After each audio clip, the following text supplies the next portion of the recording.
Ejercicio de superficies de septiembre de 2015. De una superficie reglada de eje vertical se conoce su cono asintótico de vértice el punto V y cuya traza con el plano horizontal de proyección es la elipse de focos F y F' y magnitud de eje menor 70 milímetros. Se sabe también que la pareja de generatriz y directriz frontales más alejada del plano vertical de proyección tiene un alejamiento de 65 milímetros. Se pide indicar tipo superficie, representar el cono asintótico, representar las proyecciones de la elipse de garganta de sus trazas con el plano horizontal de proyección y con el plano horizontal de cota 120 milímetros, del eje, de la superficie y de su centro. El lugar geométrico de la elipse es aquellos puntos cuya suma de distancias a dos puntos fijos, que son los focos, es constante igual a 2A. Lo que quiere decir que desde el eje menor a un foco será igual a A. Haciendo esto ya sabemos lo que mide el eje mayor. Esta elipse que acabamos de trazar es la traza del cono asintótico.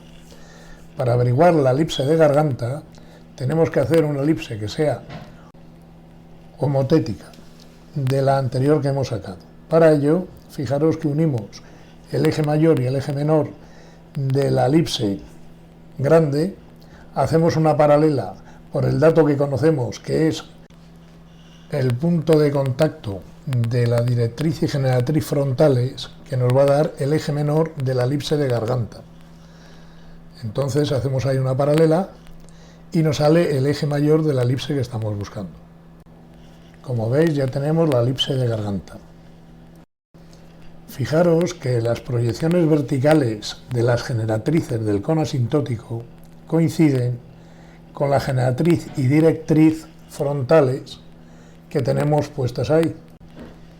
Esto quiere decir que podemos averiguar sus trazas, que son los puntos que tenéis puesto en D1 y en G1.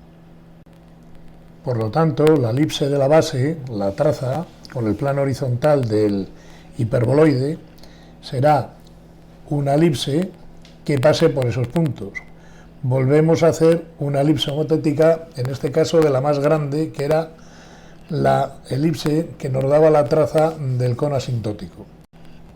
Como en una homotecia todos los puntos están alineados con el centro de homotecia, que en este caso es V, hacemos una alineación del punto que nos ha salido, en este caso en D1, y buscamos su equivalente en la elipse del cono asintótico.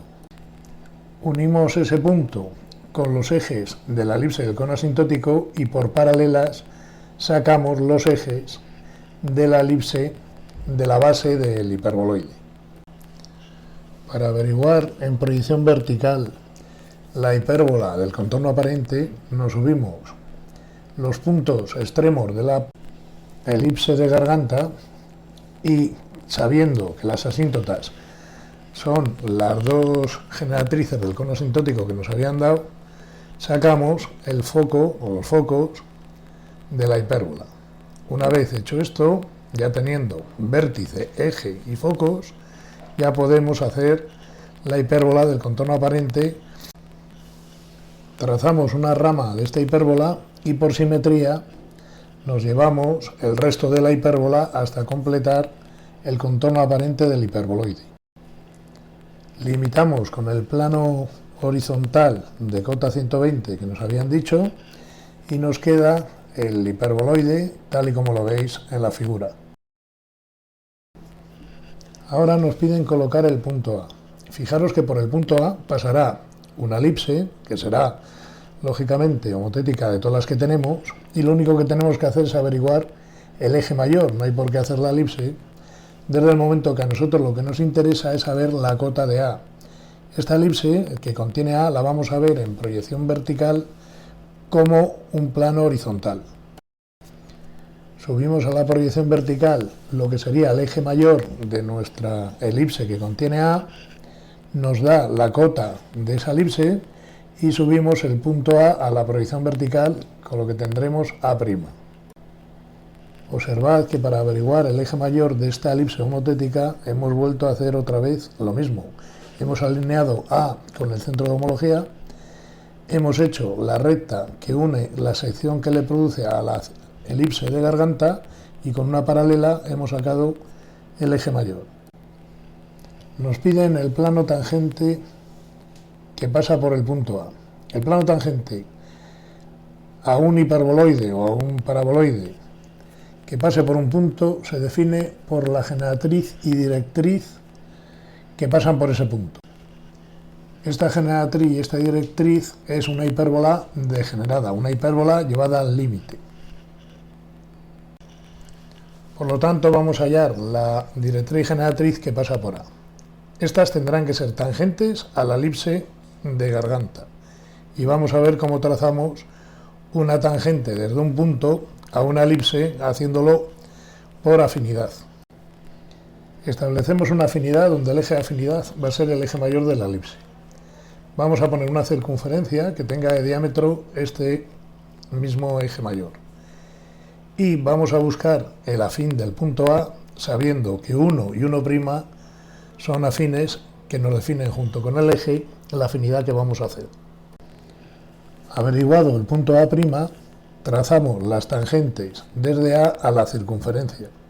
Los puntos de tangencia serán los afines de los puntos de tangencia desde A a la elipse. Por la dirección de afinidad, que es perpendicular al eje, averiguamos los puntos exactos de tangencia de las rectas trazadas desde A a la elipse. Prolongando estas tangentes tendremos la generatriz A y la directriz A que pasan por el punto A. Esta generatriz y esta directriz nos define el plano tangente en A y por lo tanto tendremos que buscar las trazas del plano sabiendo estas dos rectas que previamente las subiremos a proyección vertical. Teniendo las dos rectas en proyección horizontal y en proyección vertical, el sacar el plano que las contiene es un problema de diédrico muy elemental. La traza P pasará por las trazas horizontales de GA y de A, tal y como estáis viendo, y para buscar la proyección de la traza vertical hemos hecho esas rectas que veis ahí, que es una horizontal de cota 12, que es el plano que teníamos arriba, que nos limita el hiperboloide, y con una frontal que estáis viendo ahí. Ya os digo que es muy elemental, es sacar la traza vertical de un plano teniendo dos rectas, que no tiene mayor dificultad.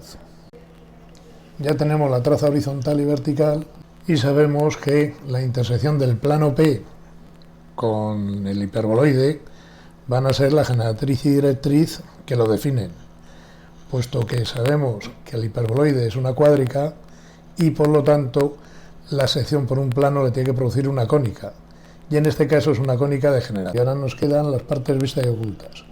Fijaros que en proyección horizontal vamos a ver aquella parte de la generatriz y directriz que estén por encima de la elipse de garganta. En proyección vertical, la parte vista de la generatriz y directriz será aquella que está por delante del contorno aparente, que es la hipérbola que hemos dibujado al principio. Salvo error, este sería el problema resuelto del final de septiembre de 2015.